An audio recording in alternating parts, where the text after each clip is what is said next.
Assalamualaikum warahmatullahi wabarakatuh.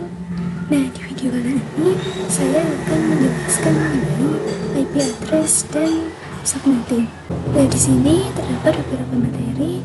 Yang pertama ada pengenalan IP address dan subnetting. Kemudian ada IP public dan IP private, classful dan classless addressing. Kemudian ada kasus subnetting, konsep block subnet, dan juga konsep switch dan router. Nah, langsung saja kita masuk ke materi yang pertama, yaitu pengenalan IP address dan subnetting. Nah, di sini ketika suatu perangkat ingin terhubung ke perangkat lainnya, baik itu menggunakan wired ataupun wireless, tentu saja ini memerlukan identitas nama pada setiap perangkatnya. Nah, identitas tersebutlah yang dinamakan dengan IP address. Nah, untuk IP address yang tersedia saat ini itu ada dua, yaitu IPv4 dan juga IPv6. Untuk yang version 4 itu penulisan IP address-nya tertulis dalam bentuk 4 oktet, yang mana pada setiap oktetnya itu terdiri dari 8 bit. Maka totalnya ada 32 bit. Nah, angka yang terdapat pada setiap oktetnya itu adalah angka desimal dari 0 sampai 255. Di gambar sebelah kanan ini bisa teman-teman perhatikan. Ini IP-nya itu adalah angka desimal dari 1 atau dari 0 sampai 255. Perlu diketahui juga terdapat istilah-istilah yang akan kita temui di internet protokol seperti prefix, subnet mask, IP network, dan juga broadcast, dan juga IP range. Nah, untuk penulisan IP version 4 yang benar itu perlu disediakan prefixnya teman-teman, yaitu seperti ini, yang 192.168.11/24 ini disebut sebagai prefix. Tapi kalau kita menggunakan Cisco, namanya bukan prefix, tapi subnet mask. Jadi prefix itu menunjukkan jumlah IP yang digunakan. Contoh, jika 1124 berarti jumlah IP yang dapat digunakan adalah 256. Nah, itu mengetahui berapa prefix atau subnet max yang sesuai, maka harus dilakukan subnetting untuk mengimplementasikan subnetting. Misal dalam satu kelas terdapat 6 komputer. Nah, agar saling terhubung, berapa sih prefix yang dibutuhkan? Misalkan kalau kita gunakan yang 1124, maka itu akan mubazir ya teman-teman, karena yang dibutuhkan kan cuma 6. Maka untuk masalah ini prefix yang dibutuhkan adalah 29, karena di prefix 29 itu terdapat 8 cores yang tersedia. Kita lanjut ke IP public dan IP private. Jadi nanti kita akan fokus ke IPv4 nya saja ya, karena yang mana IPv4 ini terbagi menjadi dua, yaitu private dan juga public. Singkatnya, IP public itu merupakan IP yang digunakan di internet dan bisa diakses dari mana saja.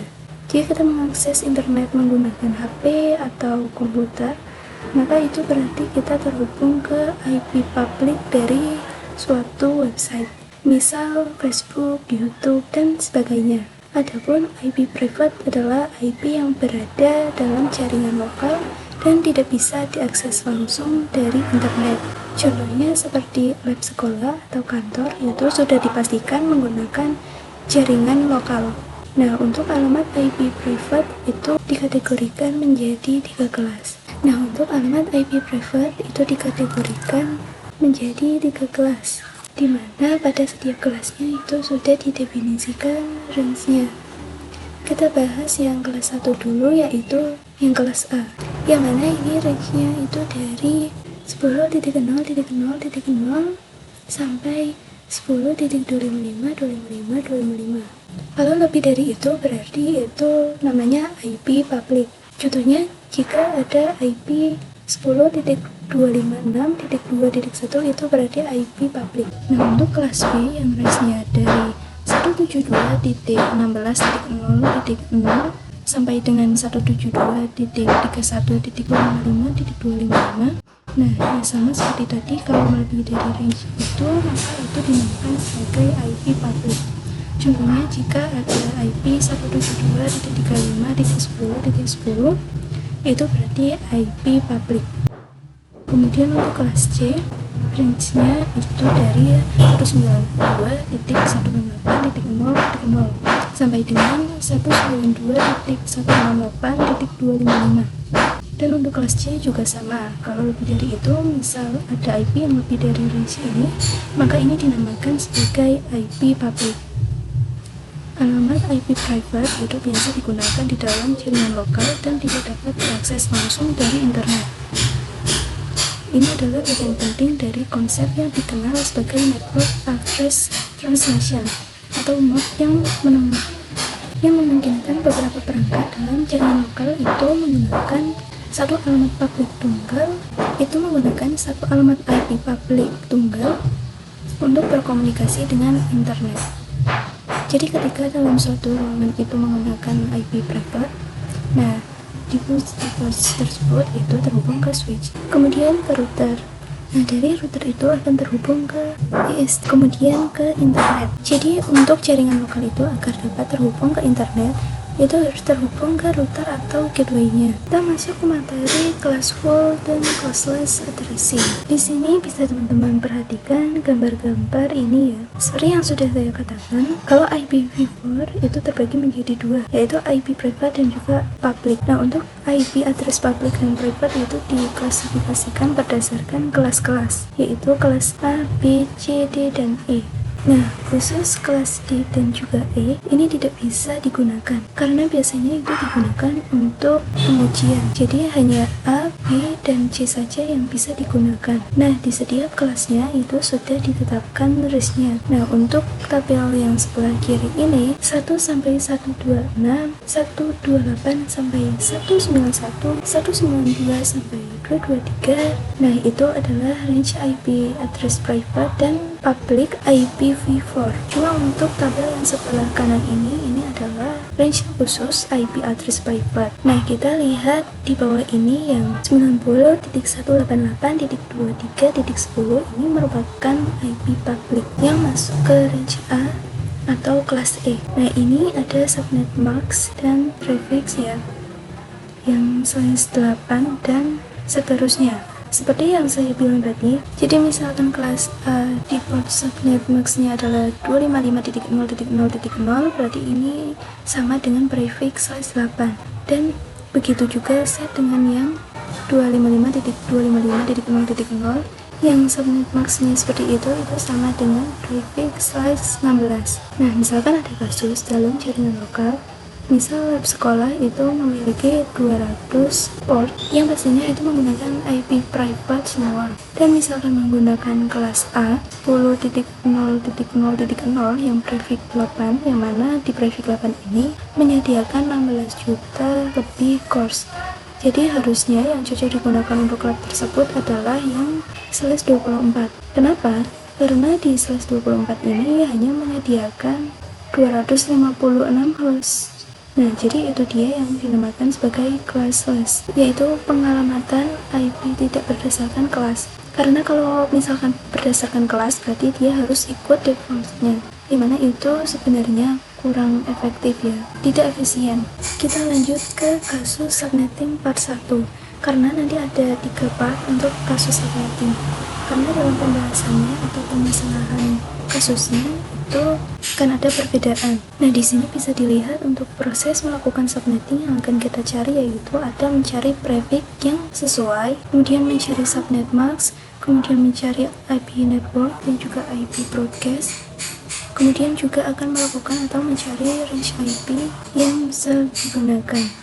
Nah, untuk definisinya untuk prefix dan subnet max itu sama ya, yaitu untuk menentukan jumlah IP yang bisa digunakan. Setelah itu IP network yaitu tanda alamat pada suatu jaringan LAN, kemudian IP broadcast yaitu alamat IP yang digunakan untuk melakukan pengiriman informasi ke semua host yang ada pada jaringan LAN tersebut. Lalu cari range IP yang bisa kita gunakan nantinya. Buat teman-teman yang kurang paham tentang IP network dan juga broadcast, kita bisa ambil contoh misal dalam jaringan LAN lab sekolah, kita misal namanya atau diberi penamaan, misal dalam jaringan LAN lab sekolah kita misal namanya diberi penamaan durian runtuh. Jadi intinya IP network itu menjadi identitas jaringan. Nah, untuk IP broadcast ini diberi perumpamaan misal menjadi RT-nya. Dalam suatu kampung pastinya ada RT-nya. Untuk memberi informasi ke warganya, nah warga ini adalah CPC-nya. Langsung saja kita ke kasusnya.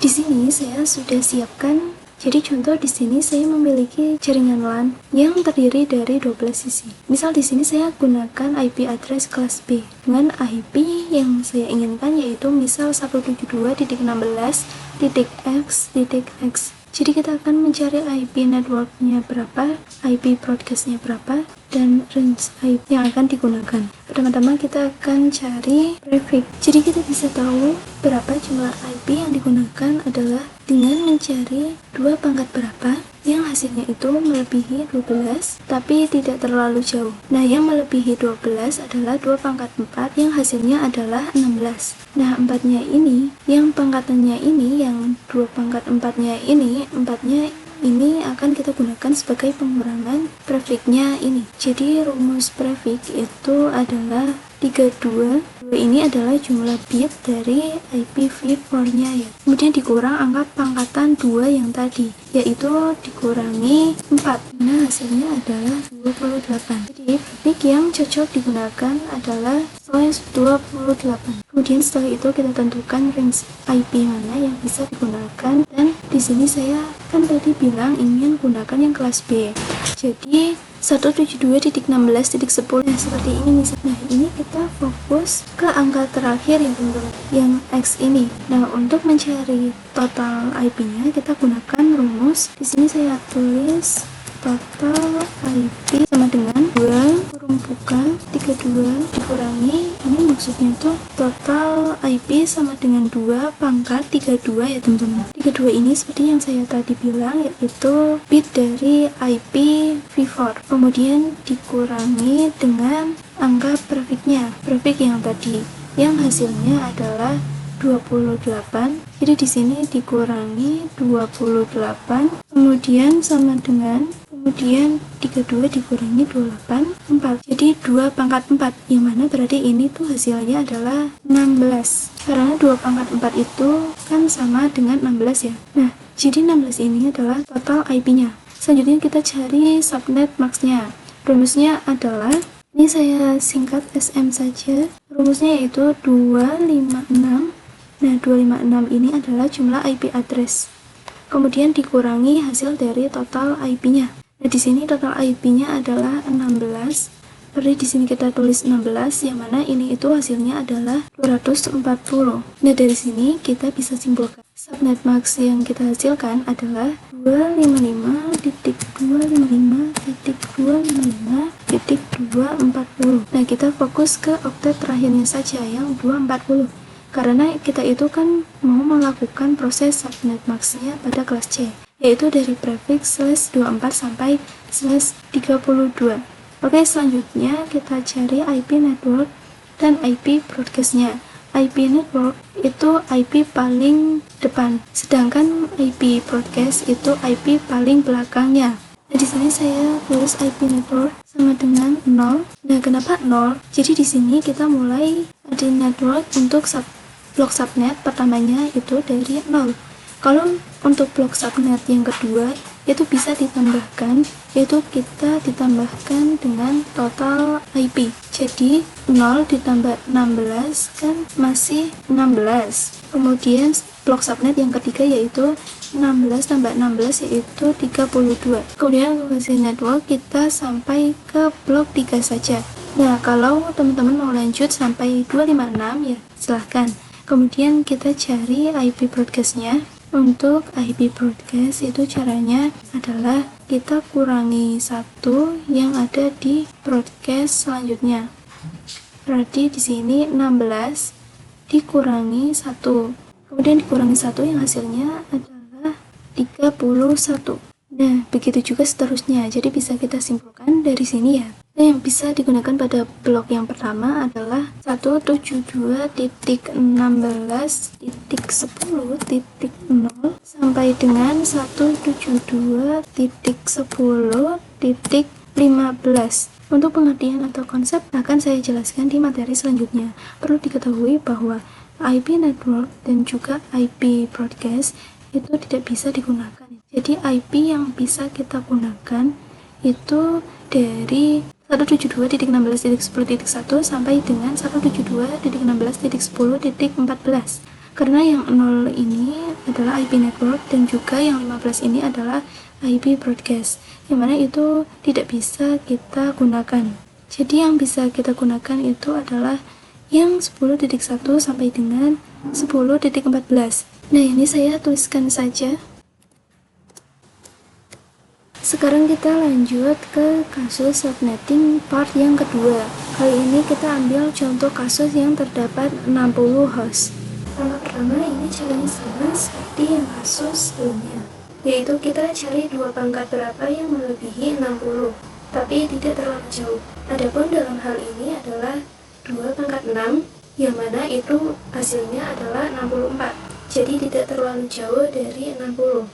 Kemudian di sini bisa langsung saja kita cari. Berarti di sini kita tuliskan rumusnya, yaitu 32 dikurangi, karena tadi kita menggunakan 2 pangkat 6 yang berarti 64, berarti di sini 32 dikurangi 6, karena 6 itu adalah pangkatnya.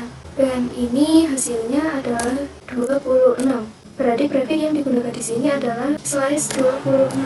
Kemudian kita cari total IP yang bisa digunakan dengan rumus 2 pangkat 32 kurangi prefix, yaitu 26, yang mana ini hasilnya adalah 26. Ini berarti 2 pangkat 6. Nah, 2 pangkat 6 ini hasilnya adalah 64. Selanjutnya kita cari subnet max-nya. Caranya sama seperti tadi.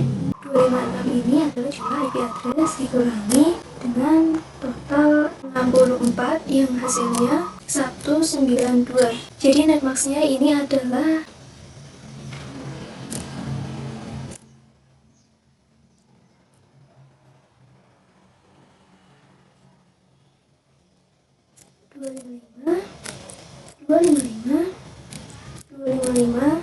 192.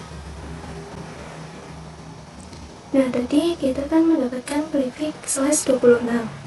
Itu berarti masih termasuk kelas C. Berarti di sini kita bisa hanya fokus ke oktav paling belakangnya saja, seperti kasus yang sebelumnya. Lalu kita tentukan mau memakai IP address kelas yang mana. Misal saya mau menggunakan IP address private yang kelas A, yang 10.000 itu misal seperti ini ya. Nah, X ini yang akan kita fokuskan nanti. Nanti selanjutnya kita cari IP network dan juga IP broadcastnya. Nah, untuk mencari IP network itu sama seperti tadi, yaitu kita mulai dari 0. Ini ditambahkan dengan hasil total IP. Nah total IP-nya ini adalah 64. Jadi di sini 64. Jadi 64 ditambah 64 hasilnya adalah 128 dan seterusnya sampai 256. Kemudian kita cari IP broadcast. Untuk mencari IP broadcastnya sama seperti tadi, yaitu dengan mengurangi satu network yang ada di sampingnya. Berarti di sini 64 dikurangi 1, yaitu 63. Kemudian 128 dikurangi 1 menjadi 127. Dari sini bisa kita simpulkan IP yang bisa digunakan. Misal di sini kita ambil yang blok yang kedua. Berarti IP networknya itu hasilnya adalah 10.1.1.64 dan IP broadcastnya 10.1.1.127. Nah, dari sini tadi kan saya bilang untuk IP network dan juga IP broadcast itu kan tidak bisa digunakan. Berarti yang IP ini yang 1.64 sampai 1.127 ini tidak bisa digunakan. Nah, berarti yang bisa digunakan itu adalah dari 10.1.1.65 sampai 10.1.1.126. Kita lanjut ke konsep blok subnet. Sebelumnya saya itu sudah singgung untuk blok subnet ya. bahwasanya blok subnet itu seperti ruangan atau lantai. Kita perhatikan ke IP network dan juga IP broadcast yang sudah saya tuliskan di sini. Jadi ini di sini yang 031 ini adalah blok subnet 1, kemudian 32 dan 63 ini adalah blok subnet kedua, kemudian 64 dan 95 ini adalah blok subnet yang ketiga, dan juga seterusnya. Nah, blok-blok ini kita ibaratkan ke sebuah gedung. Jadi yang blok 1 ini itu untuk gedung lantai 1, kemudian blok yang kedua untuk lantai yang ketiga, dan blok yang ketiga ini untuk lantai yang ketiga. Perlu diketahui kalau setiap blok itu tidak bisa saling berkomunikasi, tapi kalau dalam satu blok itu device-device-nya itu masih bisa saling berkomunikasi. Itu secara defaultnya, tapi bisa saja kita membuat agar setiap blok itu bisa saling berkomunikasi, yaitu misal dengan konfigurasi VLAN ataupun dengan konfigurasi routing. Kita lanjut ke IPv4 delivery type. Jadi di sini kita akan mempelajari tipe long delivery. Pada IPv4 itu terbagi menjadi 3, yaitu unicast, yaitu ada unicast, multicast, dan juga broadcast. Untuk yang unicast ini merupakan proses pengiriman data yang diterima oleh satu host saja. Nah, contoh dari unicast itu ada seperti komunikasi yang dilakukan oleh IP address, baik itu IP address kelas A, B, atau C. Jadi cara kerja IP kelas A, B, C ini adalah dengan cara unicast. Lalu untuk multicast itu adalah pengiriman data satu host ke beberapa destinasi yang sudah dikelompokkan tujuannya dalam satu grup. Jadi multicast ini berbasis grup ya. Nah, contoh dari multicast yaitu IP kelas D. Kemudian untuk broadcast yang merupakan proses mengirim data yang diterima oleh semua host pada jaringan ke dalam suatu blok yang sama. Jadi tidak ke blok yang lainnya. Jadi cuma satu blok saja. Nah, untuk contohnya yaitu cara kerja ARP, yang mana itu melakukan pengiriman ARP yang dilakukan oleh switch. Jadi switch dan router ini merupakan salah dua dari networking device. Bisa kita lihat definisi dari switch itu adalah mengkoneksikan perangkat yang satu network. Nah, router ini digunakan untuk mengkoneksikan perangkat yang berbeda network. Nah, untuk mengkoneksikan dua PC itu kan hanya perlu kabelan ya, atau perangkat wireless yang lainnya. Nah, berarti jika terdapat lebih dari dua komputer atau PC atau device-device lainnya, berarti ini harus menggunakan yang namanya switch. Jadi untuk jumlah ports switch itu beragam. Ada yang 24, 48, dan lain-lain. Nah, dari switch ke PC ini menggunakan kabel UTP. Dengan catatan dalam jaringan ini itu memakai satu blok IP yang sama.